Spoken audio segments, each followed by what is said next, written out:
지역을 방문하는 사신들의 숙소이자 왕을 위한 의례, 망궐례를 지냈던 객사. 매달 초하루와 보름, 조선 전역에 있는 객사에선 망궐례가 행해졌다. 임금을 상징하는 전패를 두고 궁궐이 있는 쪽을 향해 예를 올린 망궐례는 고을고을까지 왕실의 권위를 알리며 조선시대 왕권을 유지하는 데 매우 중요한 역할을 했다.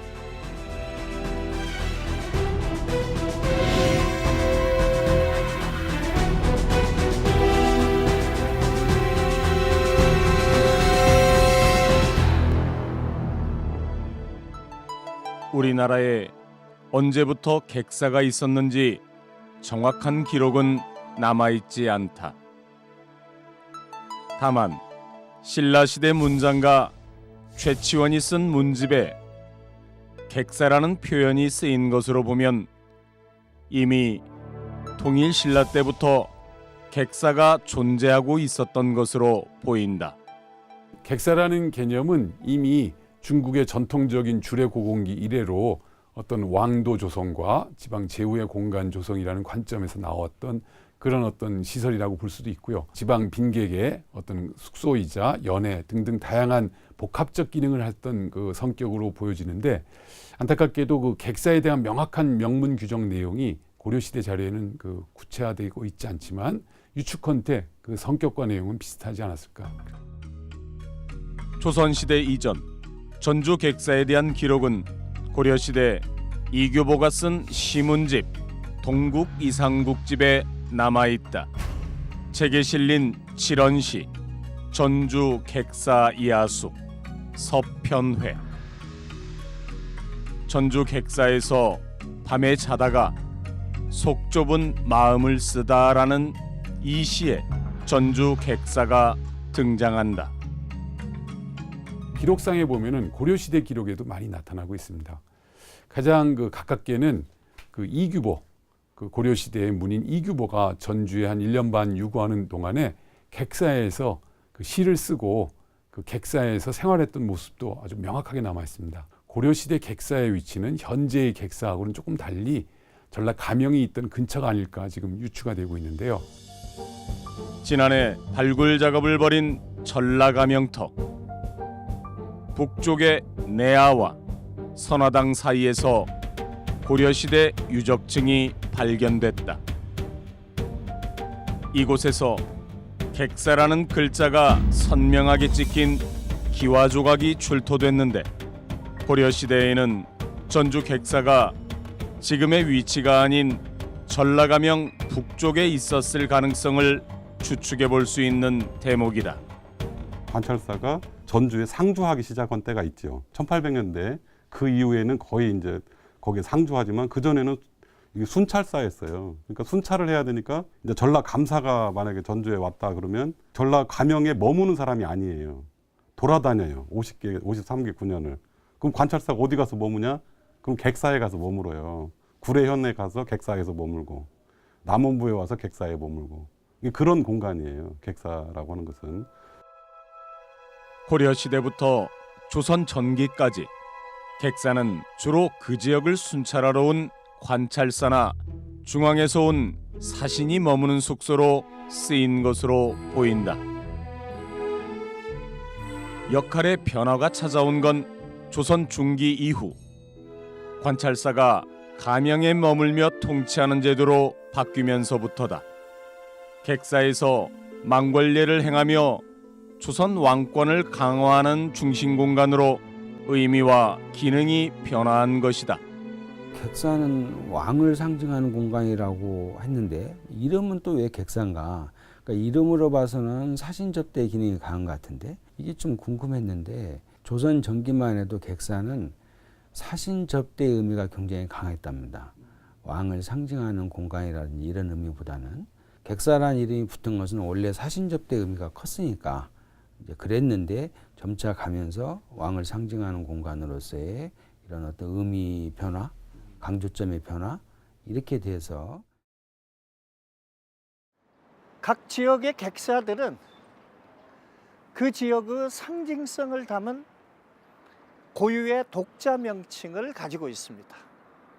예를 들면 고려시대 금성군의 청으로 건립된 나주객사는 금성관으로, 고창의 무장객사는 무장의 옛 이름인 송사지관으로 불리는 것처럼 말이죠. 전주객사는 보시는 것처럼 풍패지관이라고 이름이 붙여져 있습니다. 풍패는 중국의 한나라를 세운 유방의 고향으로 알려져 있는데요. 과연 전주와 풍패는 어떤 관계가 있는 걸까요? 전주 부성이 헐리기 전 전주 사대문에는 고유의 이름이 있었다. 북문은 공북문, 동문은 판동문, 서문은 폐서문, 그리고 현재 유일하게 남아있는 남문, 풍남문이다. 전주 객사의 이름 풍패지관은 풍남문에 쓰인 풍자와 폐서문에 쓰인 패자를 한데 모아 쓴 것인데, 풍과 패, 과연 두 글자는 어떤 의미를 담고 있을까? 풍패라는 것은 한고조, 즉 중국의 가장 그 원형의 어떤 왕조를 만든 한나라 고조인 유방의 그 고향이 폐의 풍연이었기 때문에 바로 그 풍패라는 것은 왕조의 발상지라는 표현입니다. 그러다 보니까 조선 왕조의 발상지로서의 성격을 가장 명확하게 준 표현이 풍패지관입니다. 중국의 수많은 왕조 가운데 가장 오랫동안 대륙을 통치하고 동아시아와 중국 문화의 가장 큰 뿌리가 된 왕조 한나라. 한나라의 초대 황제 고조 유방은 지금의 강소성 서주 인근의 패현 풍읍 중양리에서 태어났다. 중국 역사에서 가장 위대한 황제로 추앙받는 고조 유방. 후대 사람들은 그의 고향인 풍읍과 패현의 지명을 딴 풍패라는 표현을 사용했는데, 이는 왕의 고향이라는 뜻이다. 그럼 당나라도 그렇고 송나라도 세운 사람 조광윤이 있을 거 아닙니까? 그러면 한족이 세운 나라에 황제들이 고향이 있었을 텐데 그 고향을 우리가 추승하지 않거든요. 근데 우리가 맨날 왜 풍패하냐? 왜 풍패가 그러면은 그 왕이 태어난 곳을 상징하느냐? 이게 한나라 유방이라는 사람이 사실은 나라를 세우고 나서 유학을 가지고 나라 통치의 기반을 만들어요. 한나라 유방을 높이고 풍패를 더 얘기하는 것은 유교적 시점에서 천자가 되는 것은 하늘로부터 천명을 얻은 거다. 이런 것을 통해서 이제 유방의 어떤 권력을 공고히 해주는 이런 개념이 좀 있거든요. 유교를 국가 이념으로 삼고 개국한 조선은 태조 이성계의 본관인 전주를 풍패라고 불렀다. 그런데 이성계가 실제 태어나 자란 곳은 함경도 영흥 때문에 조선 사람들은 그의 고향인 함흥과 영흥 일대 또한 풍패라 칭했다. 풍패라는 단어 자체는 이미 조선시대 때 보통명사처럼 사용된 것이지, 그게 꼭 중국을 따라하기 위해서 풍패라는 단어를 쓴 건 아니다. 기본적으로 왕실의 본향지로서의 의미라는 풍패는 보통명사처럼 흔하게 사용되어 있었던 것이고요. 사실 그 동아시아 세계, 특히 중국사적인 관점에서 그 본관이라는 개념은 어찌 보면 고향이라는 의미보다 더 중요합니다. 왜냐하면 이것은 지역적 기반이자 자기 세력의 어떤 핵심성을 상징하는 표현입니다. 특히 그 한국 전근대 사회에서 부계혈통의 중요성이라는 것이 가장 강조되는 시점에서 자기 조상의 고장으로서의 전주의 의미, 태조 이성계 이전에 그 해동육룡을 상징하는 그런 그 표현이 있습니다만은 그 목조에서부터 연결되는 이 전주의 토박이로서의 역할을 조선 왕조의 어떤 근간으로서 삼았고, 조선 건국의 뿌리였던 전주객사 풍패지관. 왕가의 본향이라는 위엄에 걸맞게 풍패지관 현판 글씨는 그 크기가 다른 곳에서 볼 수 없는 웅장함을 띠고 있다.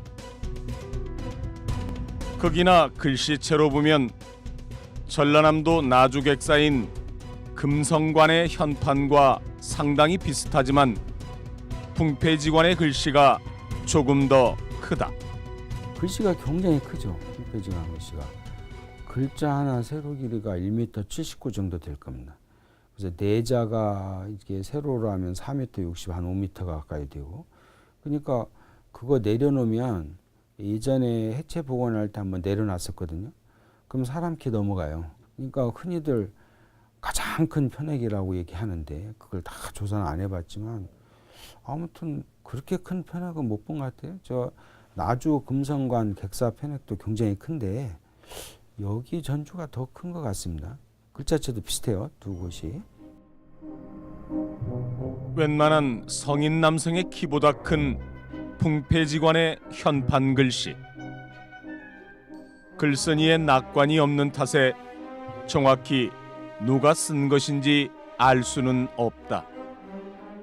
다만 전주 지역에 한 가지 설이 전해져 내려오는데 조선 선조 때 명나라 사신으로 온 주지번이 풍패지관 현판 글씨를 썼다는 것이다. 풍패지관 편액은요, 저희들도 향토사학자인 그 작전 조병선입니다 이런 분들한테 계속 이 풍패지관 글씨는 주지번이가 썼다 이렇게 이제 내림을 받아서 들었던 거죠. 글씨 쓰게 된 연유는 이게 조선 사신으로 이제 와서 서울에서 썼다는 설이 있고 전주에 와서 직접 썼다는 두 가지 설이 있습니다. 제가 이제 본 것으로서는 필사한 거, 전주 읍지를 만들기 위해서 초안을 잡아놓은 게 있어요.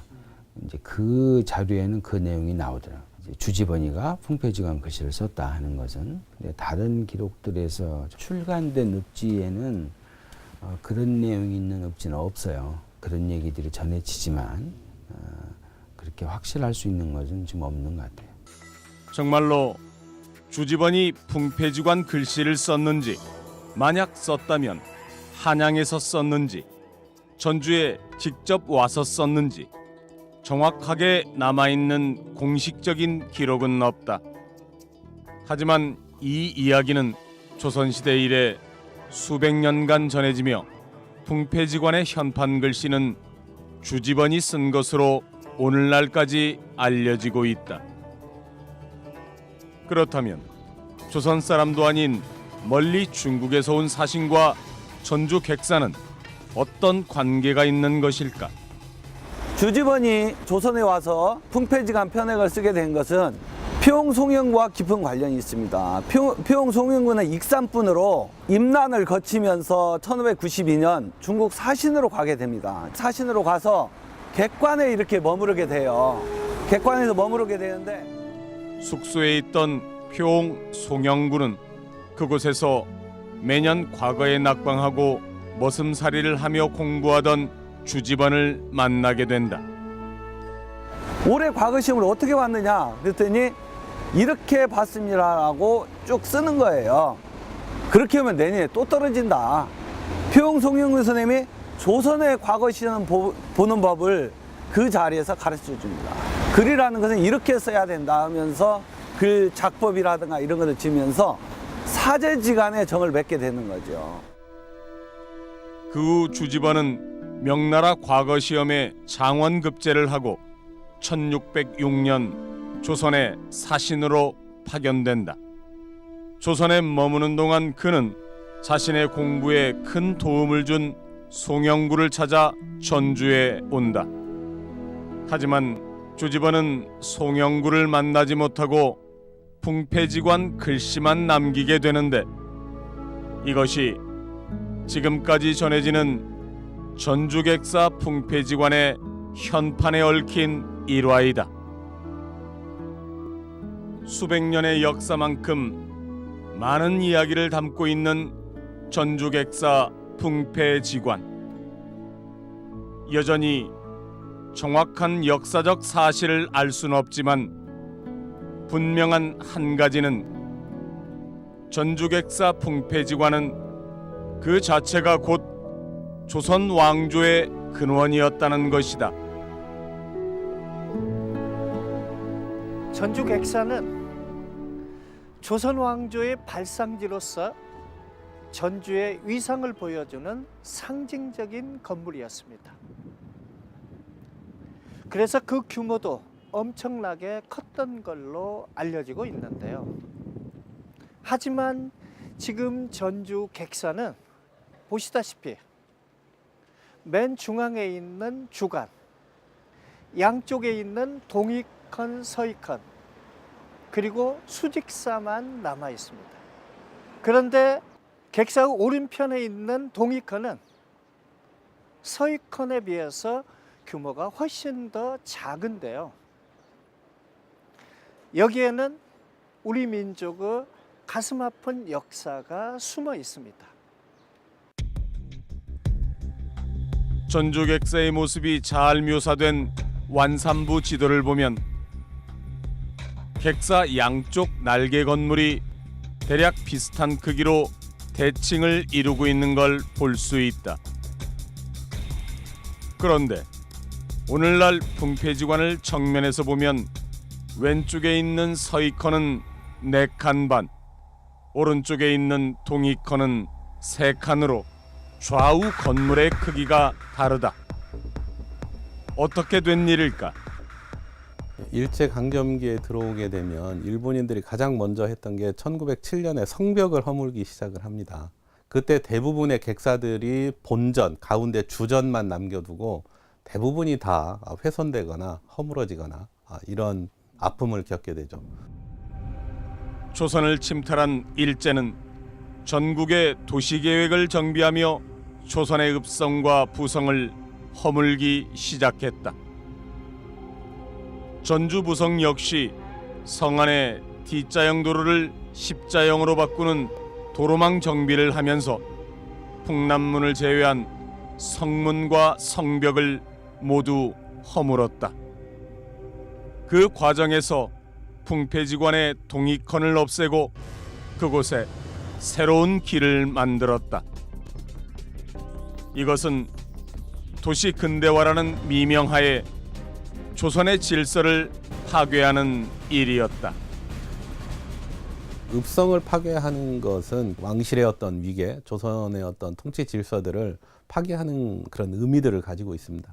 객사의 경우에도 국왕을 상징했던 전패가 모셔져 있는 중심 건물 그 가운데만 놔두고 나머지는 거의 다 허물어버리는 이유는 그는 아마 조선 국민들의 백성들의 저항을 불러올 수 있다라고 하는 경우고요.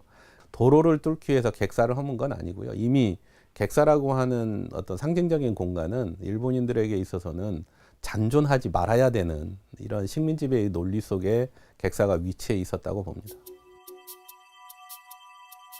온전한 풍폐지관의 모습은 1907년에 촬영된 사진을 마지막으로 볼 수 없게 됐다. 이후 1912년에 출간된 지역 요람서인 금난부에도 동익헌이 사라진 풍폐지관의 사진이 수록돼 있다.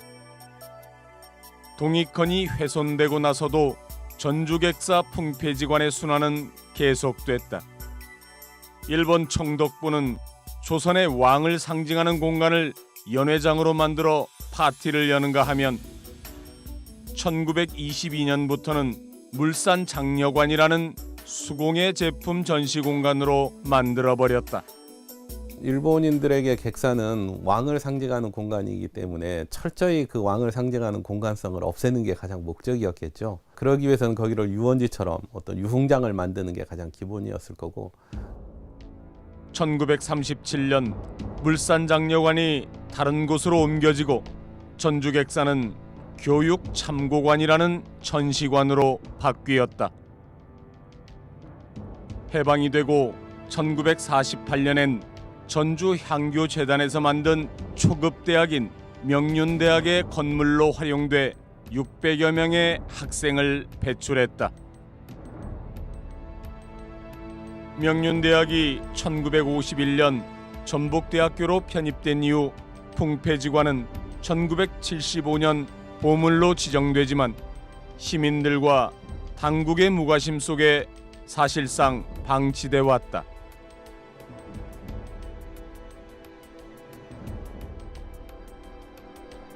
지난 1999년에는 일본에 의해 훼손됐던 동익헌이 90여 년 만에 복원됐는데 온전한 모습은 아니었다. 바로 옆에 난 도로 탓에 크기를 줄여 3칸만 세우게 된 것이다.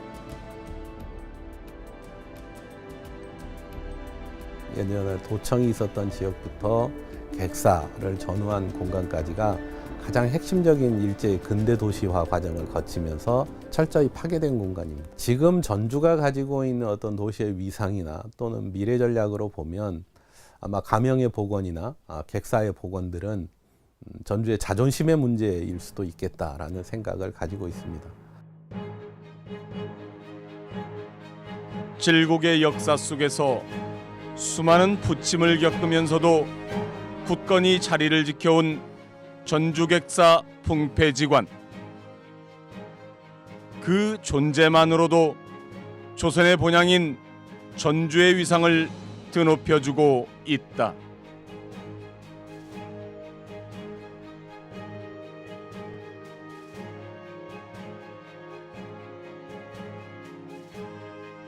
전주 사람들은 지금도 가장 쉽게 어떤 전주의 역사를 만날 수 있고 전주가 어떤 도시였는가를 알 수 있는, 물론 이거 이제 객사가 어떤 건물이라는 걸 아시는 분들한테 해당되겠지만 그런 역할을 한다고 봐요. 전라 가명, 경기전과 더불어 전주가 조선 왕조의 본향으로서 조선시대 행정 중심지로서 자리매김하는데 핵심적인 역할을 했던 풍폐지관 전주 객사. 우리가 다시 한번 전주 객사의 의미를 되새기고 기억해야 하는 이유입니다.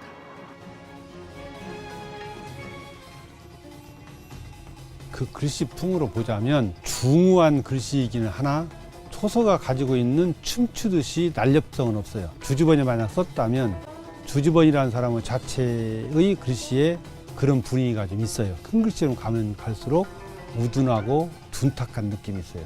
그 둔탁한 획으로 소설을 썼다면 지금 풍폐지관과 같은 그런 글씨가 나오지가 않았을까. 주지번이 쓰지 않았을 것이다. 라는 그 과정에서 본다면 조선시대의 중후기 숙종연간 글씨 풍조 중에 이해작초라는 해설을 쓰듯이 초서를 쓴다. 초서를 쓰면서 해설을 섞어서 쓰는 그런 정도의 풍조가 우리 서단에 있었어요. 오늘로 말하자면 일종의 현판체 폰트라고 할 수 있는, 그거는 조선에서 자생적으로 발생한 그 당시에 현판을 쓰는 하나의 폰트였다. 이렇게 얘기할 수 있는 거죠.